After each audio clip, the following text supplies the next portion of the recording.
So welcome back class to another lecture. Today we will discuss a very fresh topic, that is taxonomic aids. Before starting the topic, we know that what is taxonomy and how it is important. कि taxonomy क्या है और ये important क्यों है। क्योंकि हमें पता है कि टैक्सोनॉमी के थ्रू हम क्या कर सकते हैं, किसी भी ऑर्गेनिजम्स के करैक्टर को, देखिए क्या कर सकते हैं हम, किसी भी ऑर्गेनिज्म के करैक्टर को हम क्या क्या करते हैं, उसके अंदर कोई भी ऑर्गेनिज्म उसके करैक्टर्स के बारे में पता करते हैं, उनको आइडेंटिफाई करते हैं, डिस्क्राइब करते हैं।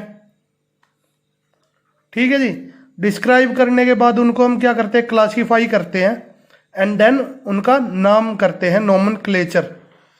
तो ये क्या है, जब भी हम किसी भी करैक्टर को क्या करते हैं, आइडेंटिफाई करते हैं, अच्छे से डिस्क्राइब करते हैं, और जिस भी और जो हमारे पास पहले से क्या आइडेंटिफाई करे हुए ऑर्गेनिजम्स है, उनसे जिनसे भी ये मिलता है उनके ग्रुप में हम रख देते हैं।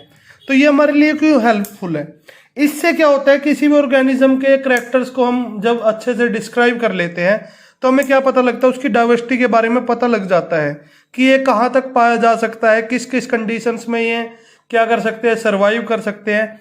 एग्रीकल्चर पर्पज के लिए हम इनका यूज कर सकते हैं, फॉरेस्ट्री के लिए और बायो रिसोर्सेज के लिए भी।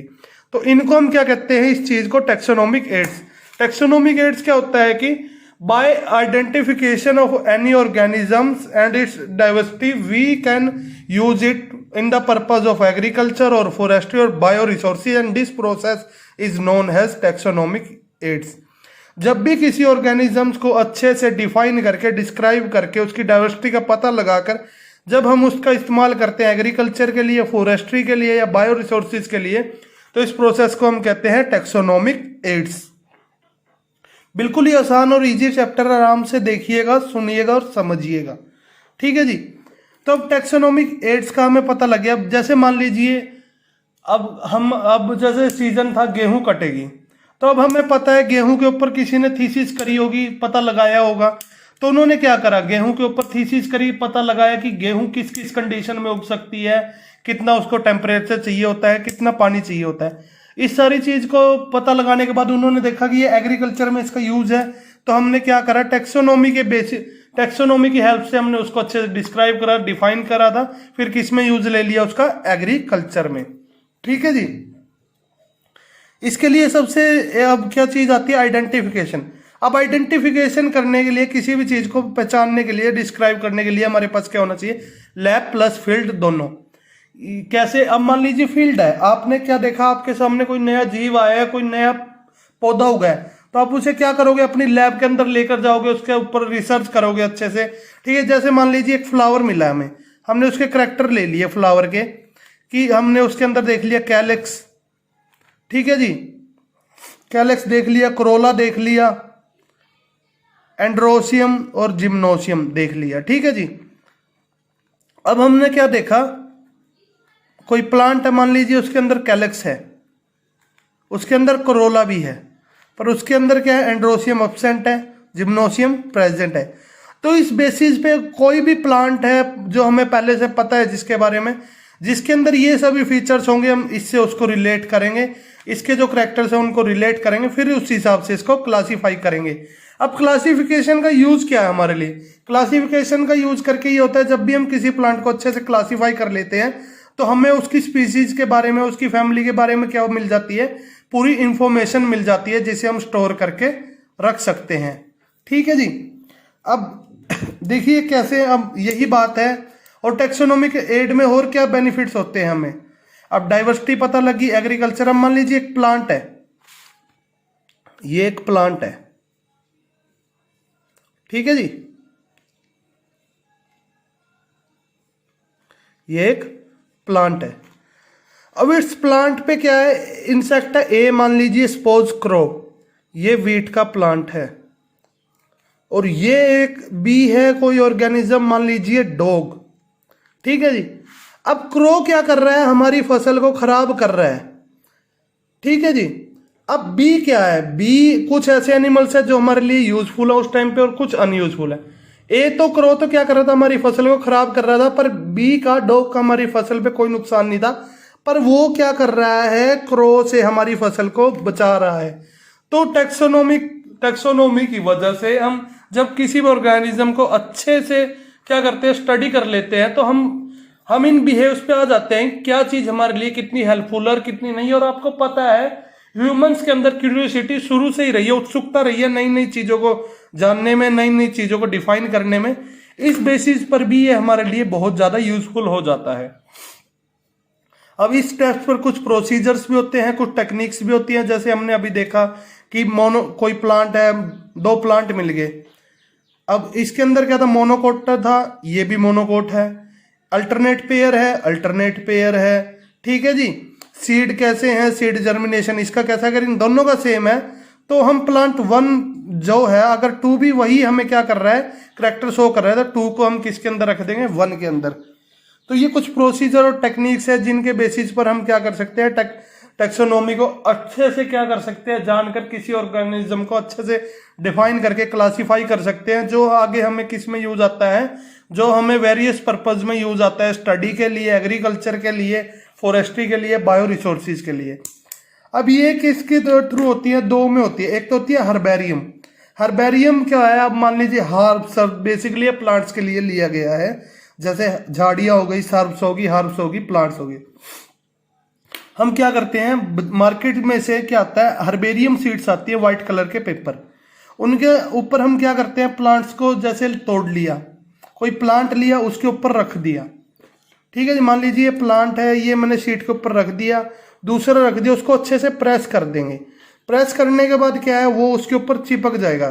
चिपक जाने के बाद अब क्या होता है, उस शीट के अंदर, मान लीजिए ये एक शीट है जो मार्केट से आई थी, इस शीट के अंदर यहाँ पर एक कॉलम होता है, यहाँ पर हमने इसका सारा कुछ कर दिया, इसको प्रेस कर दिया, ठीक है जी।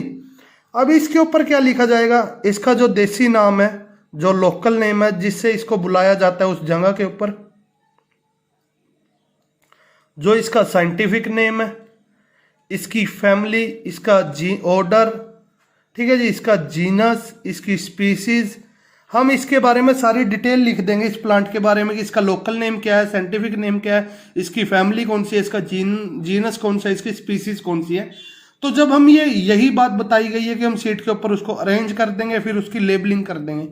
जब हम किसी भी प्लांट को अरेंज करके उसकी लेबलिंग कर देते हैं तो हमारे पास क्या होता है, एक बुक रिकॉर्ड हो जाता है। ये बुक रिकॉर्ड हो जाता है तो हम क्या है, जब भी क्विक रेफरल सिस्टम जिसे हम कहते हैं, तो जब भी हम उसको रिकॉर्ड को खोलते हैं तो हमें आसानी से पता लग जाता है कि ये प्लांट किस फैमिली से, किस जीनस से, किस स्पीसीज से बिलोंग करता है और क्या इसका साइंटिफिक नेम है। इन शॉर्ट अगर कहें तो हम एक क्विक डिटेल उसके बारे में पता लग जाती है।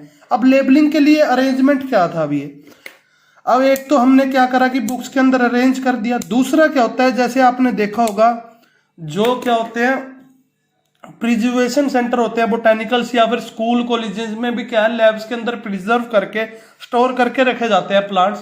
तो वो कैसे रखे जाते हैं, या तो वो इन द पैटर्न रखे जाते हैं कि जैसे एक फैमिली होगी, सोलानेसी फैमिली होगी, अल्फाबेटिकली फैमिली लगा लेंगे और फिर उनके क्या करेंगे, जीनस और स्पीसीज को रख देंगे।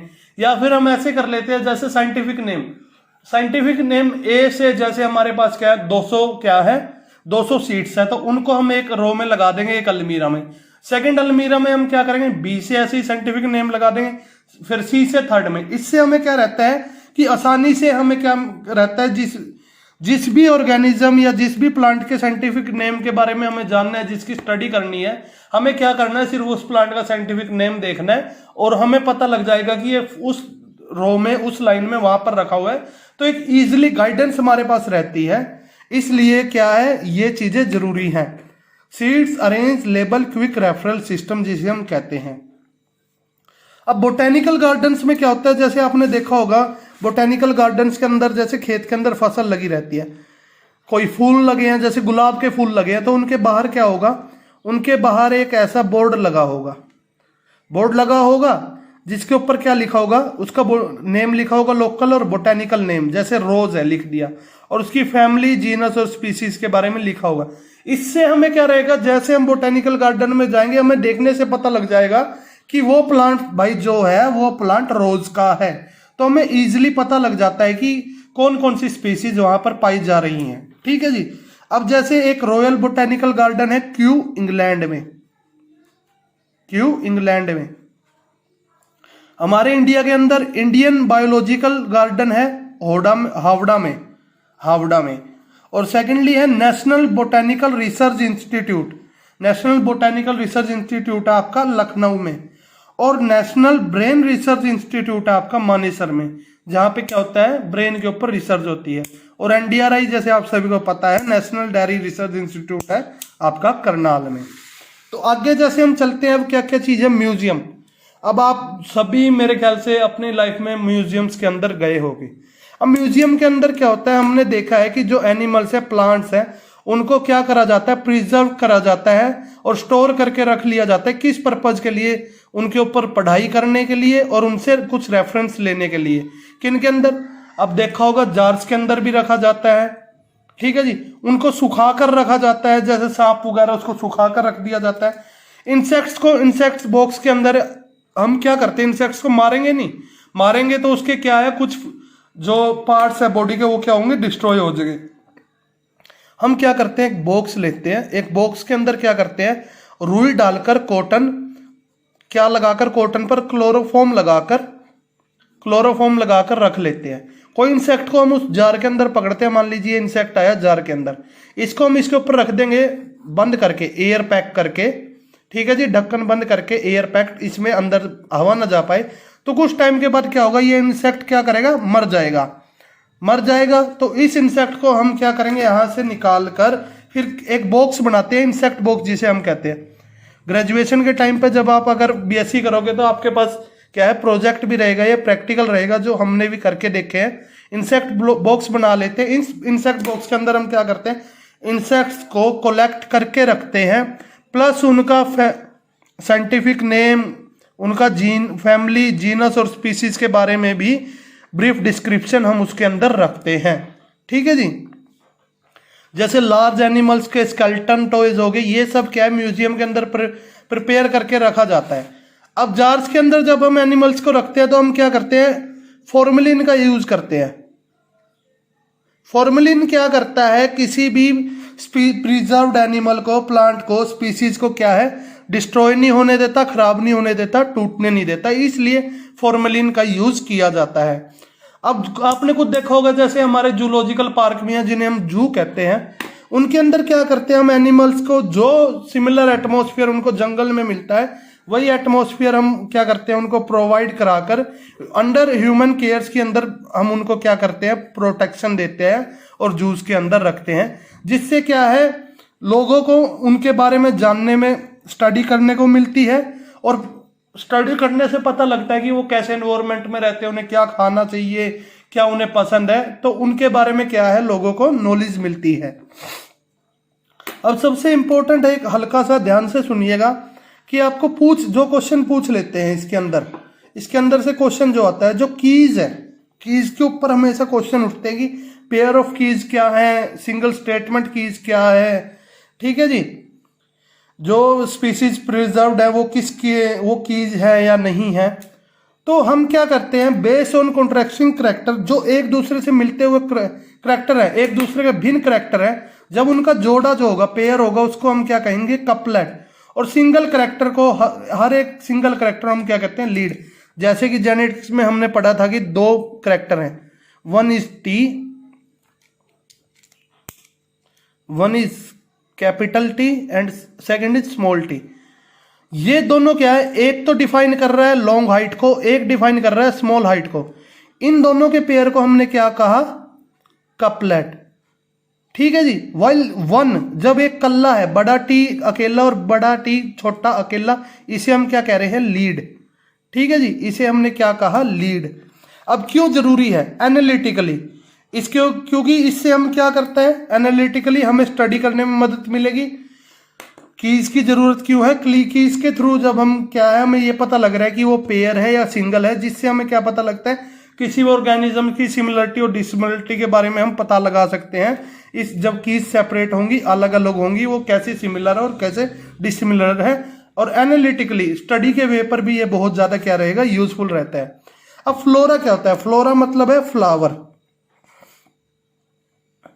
अब इसके अंदर हम क्या करते हैं, फ्लोरा के अंदर आप स्टडी करोगे actual account of habitat and distribution of plants का डिस्ट्रीब्यूशन, कि उनको उनके हैबिटेट के, उनके रहन सहन के आधार पर कैसे कहाँ कहाँ पर बांटा गया, ये सब आपको किस में पता लगेगा, फ्लोरा में।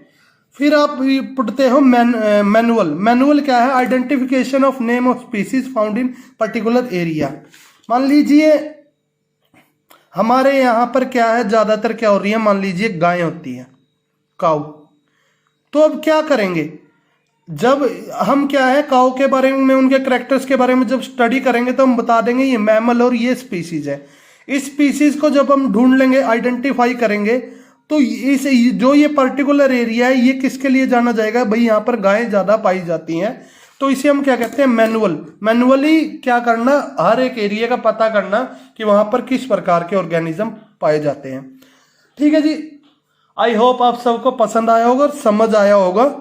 सो chapter ends now, from tomorrow we will start a new chapter that is biological classification, and in today's another video we will another discuss some summary of this chapter the living world. अगली video में जो इसके बाद आएगी उसके अंदर अब हम क्या करेंगे, जो बाय लिविंग वर्ल्ड चैप्टर था उसको हम जल्दी से शॉर्टली क्या समराइज कर लेंगे, और कल से हम सेकंड चैप्टर स्टार्ट करने जा रहे हैं, बहुत ही इंपॉर्टेंट जो है बायोलॉजिकल क्लासिफिकेशन।